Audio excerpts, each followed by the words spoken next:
ఒక ప్రశ్న చూద్దాం. 20 మంది ఉపాధ్యాయులను వారికి ఇష్టమైన పాఠ్యాంశం గురించి అడిగారు. వారిచ్చిన సమాధానాలు ఈ విధంగా ఉన్నాయి.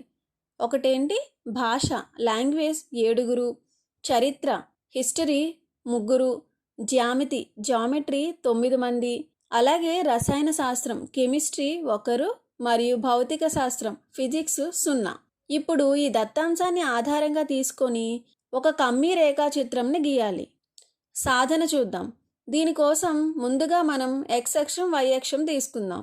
x అక్షంపై పాఠ్యాంశాల పేర్లు, అలాగే y అక్షంపై మొత్తం ఉపాధ్యాయుల సంఖ్య తీసుకుందాం.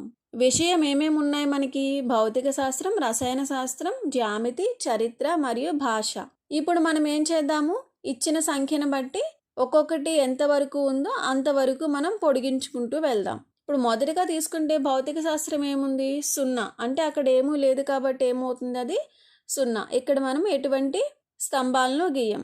తర్వాత రసాయన శాస్త్రం ఎంత? 1 కాబట్టి 1 వరకు పొడిగిద్దాం. తర్వాత జ్యామితి తీసుకుంటే ఎంత మనకి? 9 వరకు మనం స్తంభాన్ని పొడిగించాలి. తర్వాత చరిత్ర తీసుకుంటే ఎంత ఉంది? 3. 1, 2, 3. చివరిగా భాష తీసుకుంటే ఎంత? 7 వరకు మనం పొడిగిస్తాం. ఇలా దత్తాంశాన్ని సరైన ఎత్తులతో చూపించినప్పుడు కమ్మీ రేఖాచిత్రం అనేది పూర్తవుతుంది. ఈ విధంగా మనం ఇచ్చిన దత్తాంశాన్ని కమ్మీ రేఖాచిత్రం రూపంలో చూపించవచ్చు. మనం ఏం నేర్చుకున్నాం?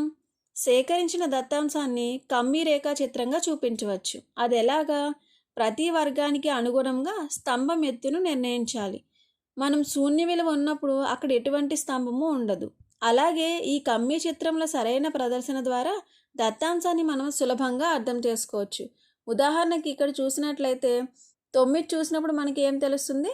జ్యామితిని 9 మంది ఉపాధ్యాయులు ఇష్టపడుతున్నారు అని స్పష్టంగా ఉంది. అలాగే 7 మంది ఉపాధ్యాయులు భాషను ఇష్టపడుతున్నారని స్పష్టంగా తెలుస్తుంది.